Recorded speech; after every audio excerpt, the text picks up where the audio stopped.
This podcast is sponsored by our SA Rock and Metal fans Facebook page. Strap yourself in because we're set up, switched on, and ready to go. Hey, Janne, how you doing?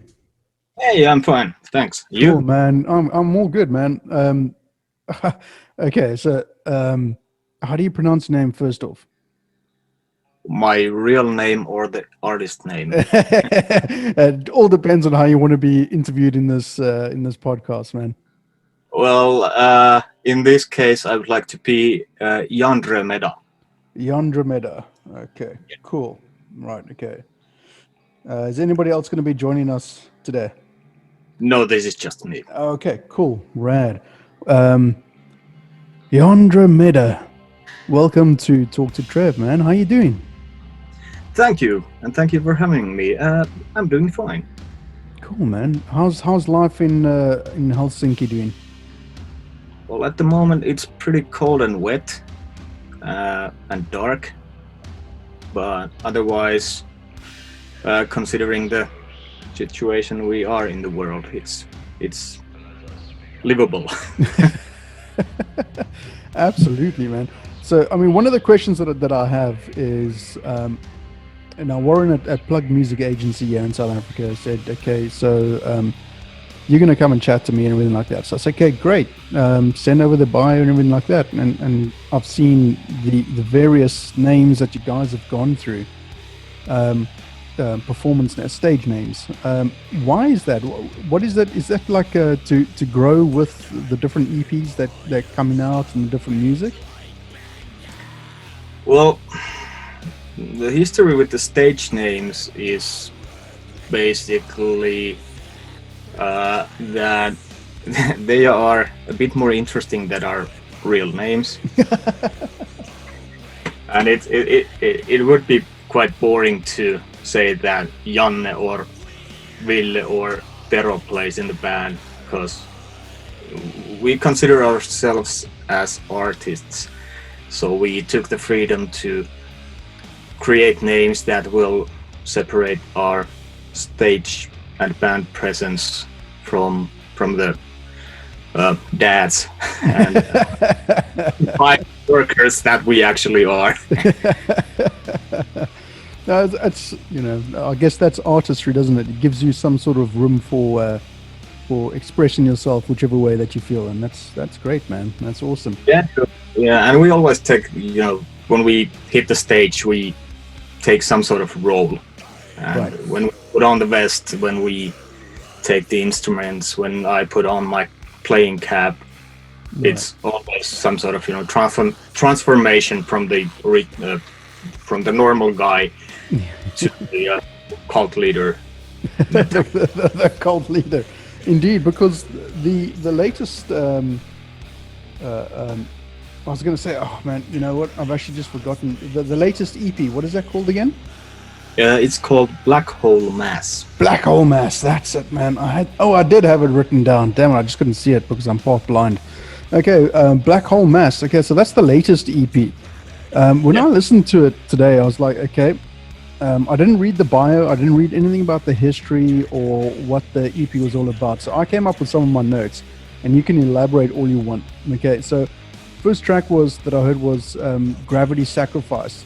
It's like when I was listening, it's kind of like doom metal, sort of experimental, weird, sort of out there kind of stuff. I mean, would that be correct in saying? Well, that's your interpretation, but yeah, sorry. It's really good. I agree. We're not a prog metal band, but we try not to do boring doom or stoner. No, absolutely not. It is very different and it's definitely out there. But I got this like ethereal feel, like space and time and like almost like a Big Bang, sort of the creation of everything. Nice. Yeah, that's I'm really happy to hear that, because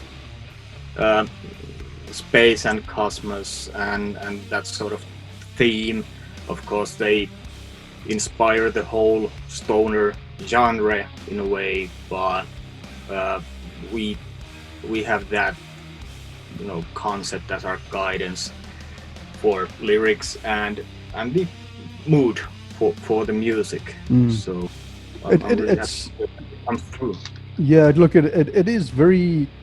It's not stoner rock, that's for sure, but it's definitely some sort of a hybrid mix of something and something. I mean, take for example the second song.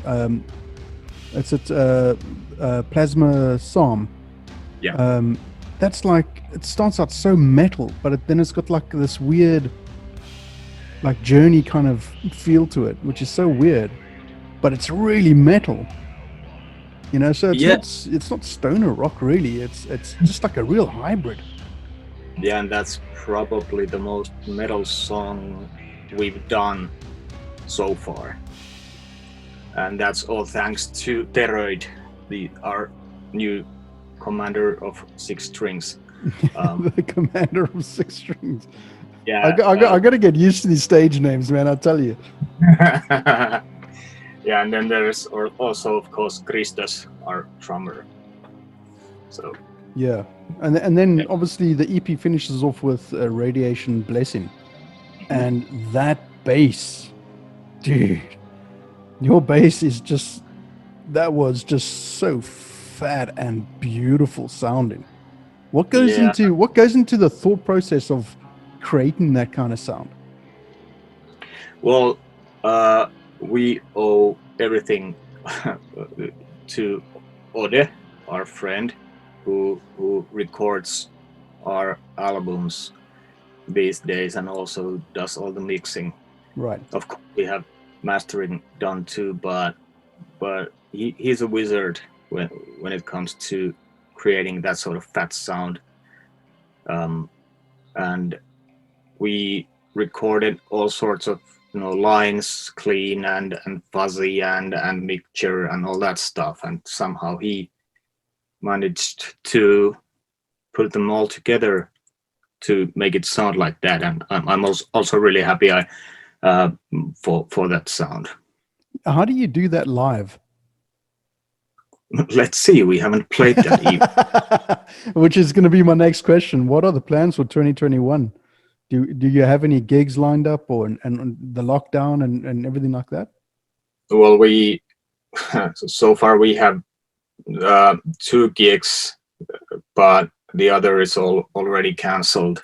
Oh, One should be in March, but that's also, you know, still pending. right. Let's see.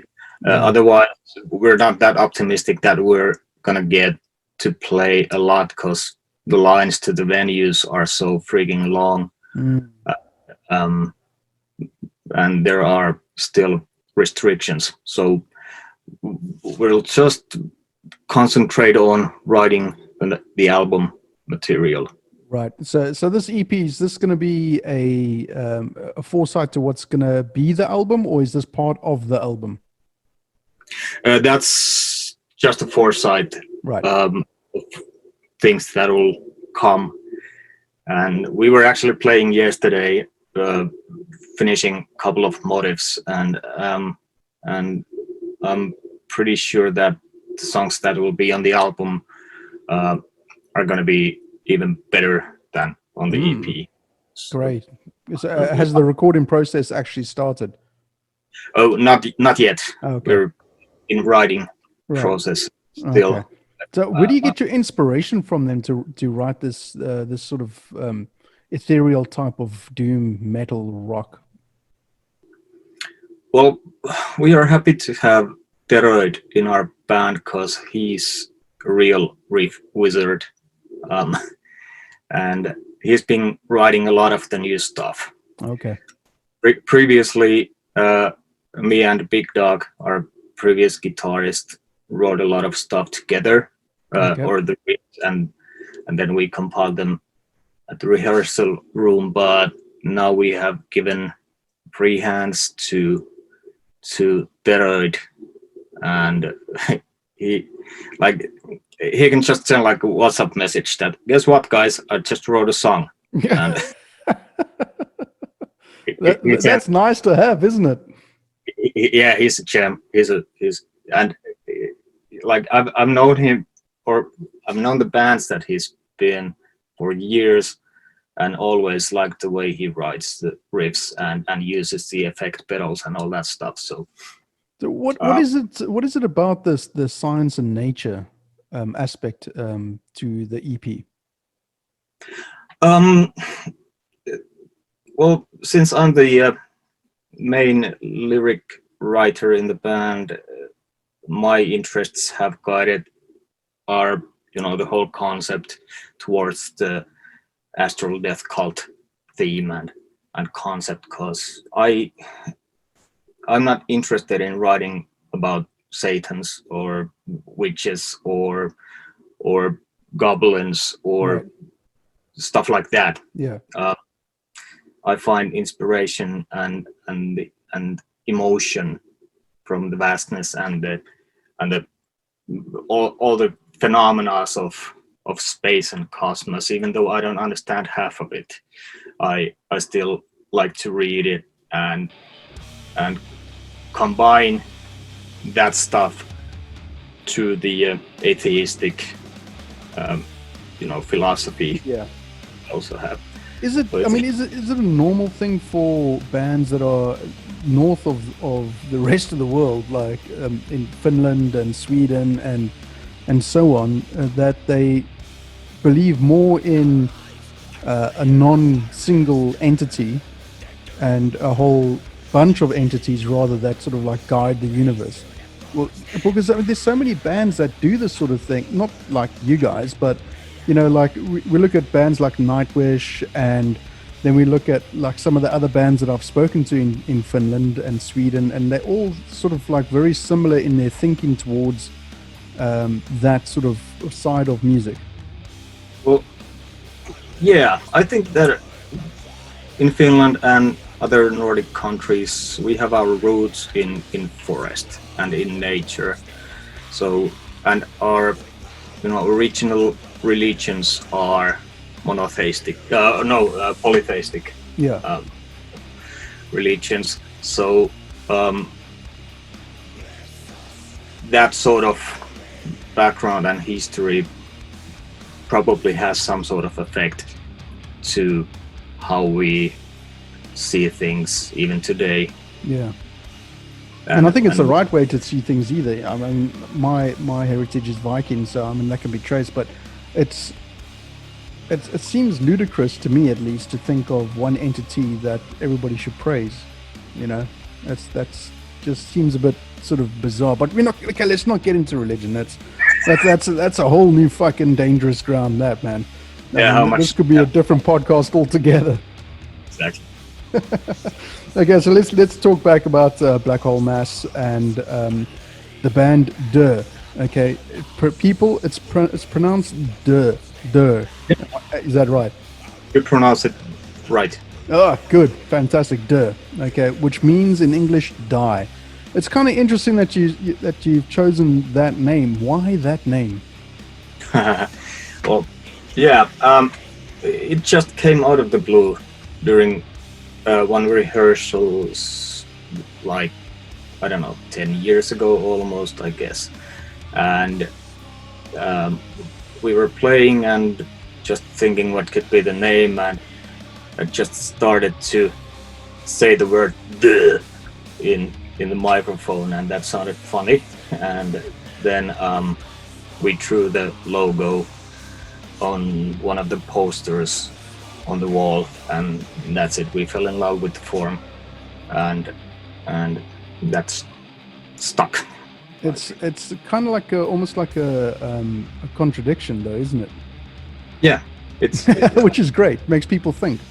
Yeah. And the funny thing is that it's a Swedish word, and none of us are Swedish speakers. Well, why on earth did you choose that? What is die in Finnish then? Huole. Okay, no wonder you've chosen it. Yeah, that makes sense.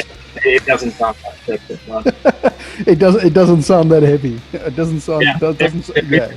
Connection to the space and cult theme because Heaven's Gates, Marshall Applewhite's one of his artist names was Doe, which was also written with Right. umlaut.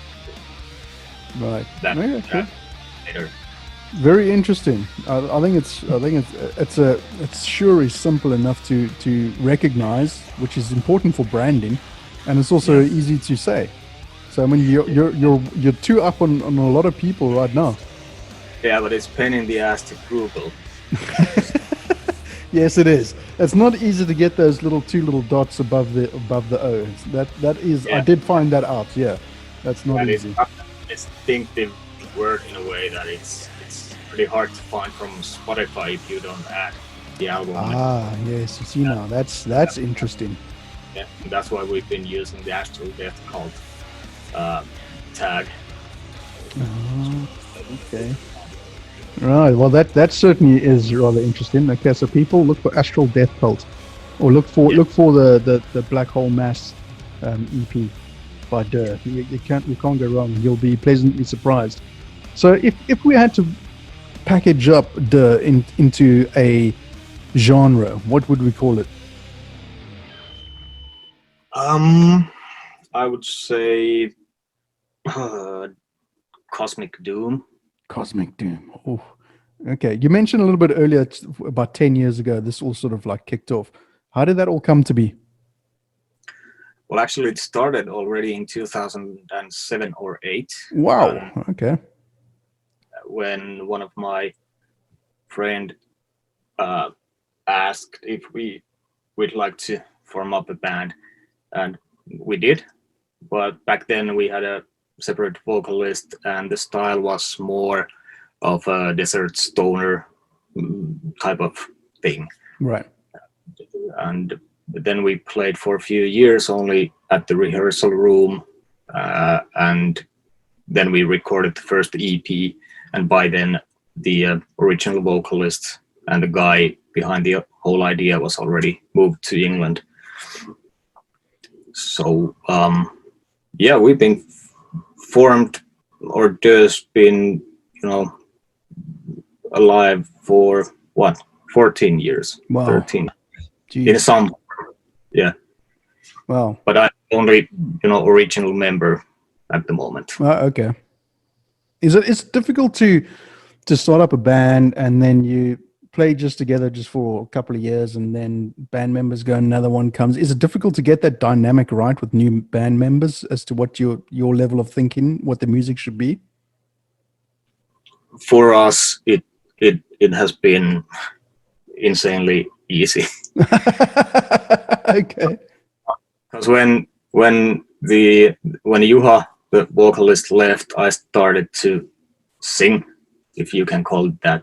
And when Pete Rex, our drummer, left, we took Christos, also known as Ville, to the band, and I've already known him for a few years and played with him like in some sort of small projects. So he was immediately like the right guy for the band. And a couple of years ago, when Big Dog decided to leave the band and we find Terod, he was also, the first guy who we wanted to ask, because he and Ville had been playing in the same band called Masteroid. Okay. Days, so they knew each other pretty well also. Right. Okay. Interesting. Jeepers. But every pieces just fit in perfectly at the moment. No, that's good. That's good, man. So besides a new album that you're kind of looking into writing, is that going to be a strictly a 2022 release, or is that going to be a 21 release? 22, the earliest. Okay. What is the process like, though? Is it a really long process to get everything sort of finalized? Well, we have learned to take more time in finalizing things. The first releases, the EPs, for example, we did in few months, and Tuho was written and recorded in 1 year. But but now that we have time and we also want to do a bit more experimenting with sounds and stuff like that, we don't know how long it will take, Right. because we have few songs waiting for lyrics, and few will still come. But how do you come up with the different sounds? Like you were saying earlier about nature sounds and your buddy incorporated that into the EP. But how do you think of things like that? Is it just like, hey, let's try this? That's pretty much it. I thought it was going to be a complex answer. Yeah, well, it can be if you want. Well, we're both gearheads with Deroid. Like, I like to try all sorts of pedals and sounds and play with stuff. But earlier, when Big Dog didn't use that much, crazy effects, I tried to do them with my bass. But now Deroid has this 2-meter long pedal board, this massive, motherboard kind of stuff. So, Yeah. And I don't know what he does, but everything he does sounds really, really, really good. I'm leaving that effect and sound experimenting thing more to him now, and I'm concentrating to the rhythm and crushing part of. It must be kind of difficult to play live as a trio, as a 3-piece band, when there's a lot of sounds going on. But I guess that also lends itself perfectly for the atmosphere to let the music breathe. Yeah, and we still want to keep things simple enough that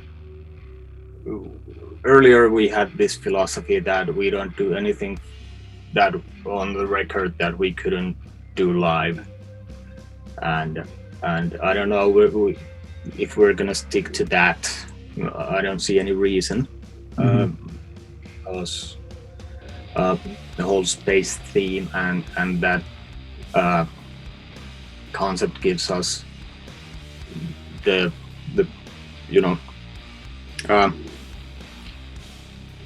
chance to experiment crazy bleeps and beeps and whatnot. Is there any sort of level of improvisation when you guys are playing?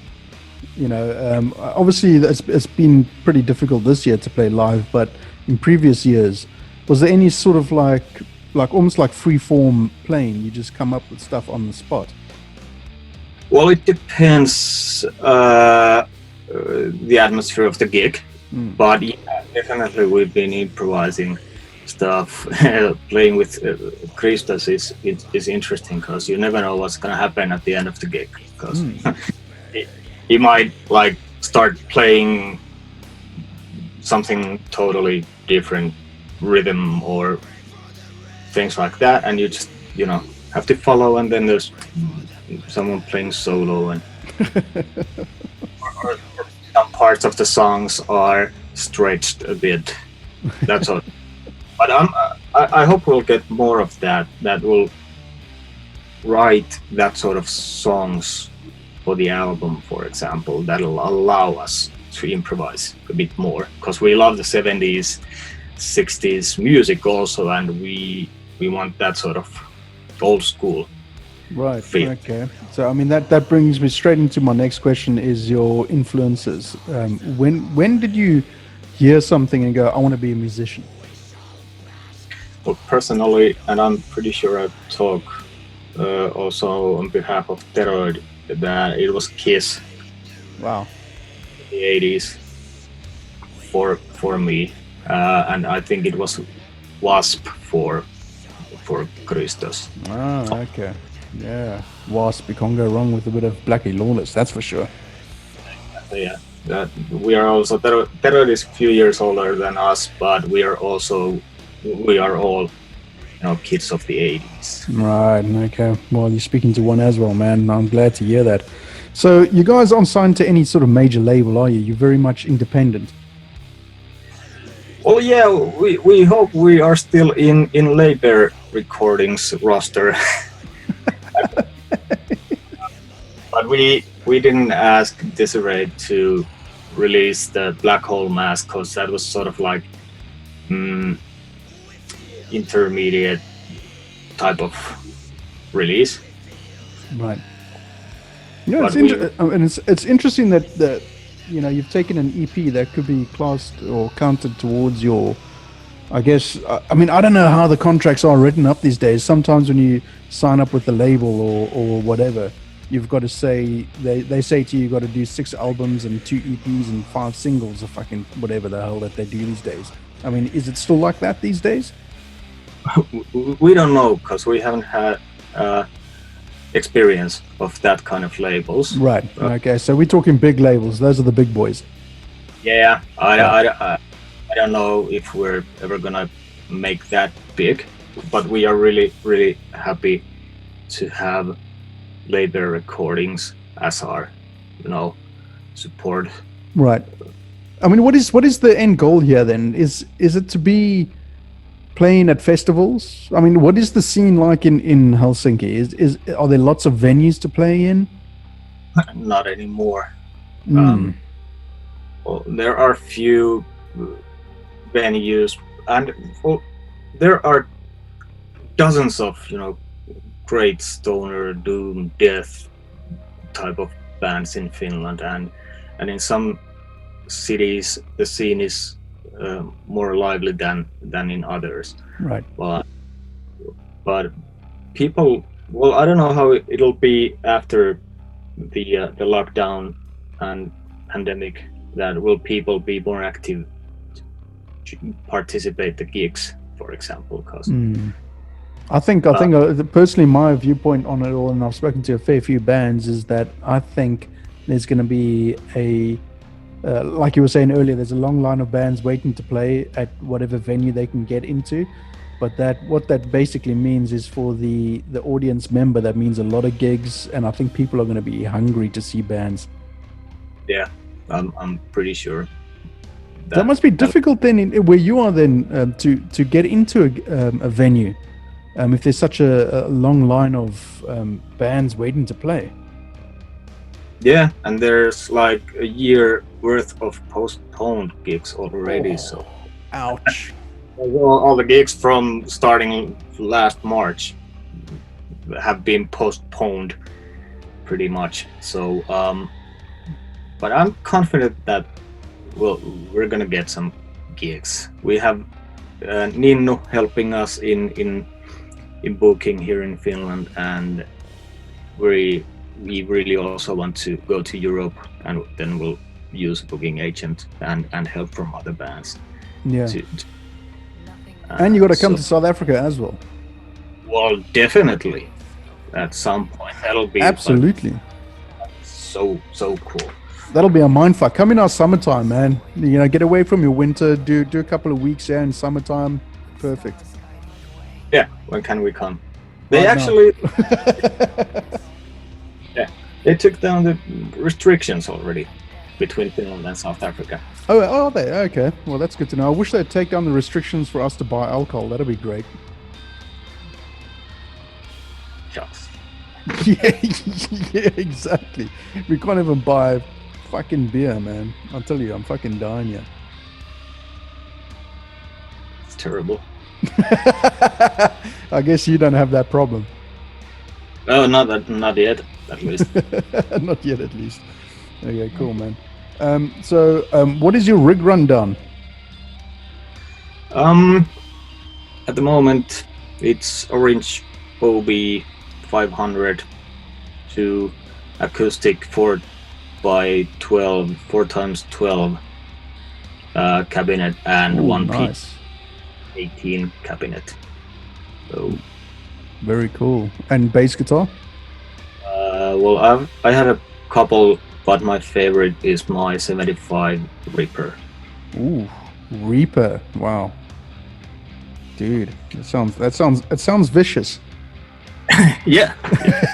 I mean, it literally sounds vicious on Radiation Blessing. Yeah, that I love. And then a bunch of pedals. Sure. To even more. Okay, so we're fast running out of time here now. So Andromeda, J Andromeda. Alrighty, man.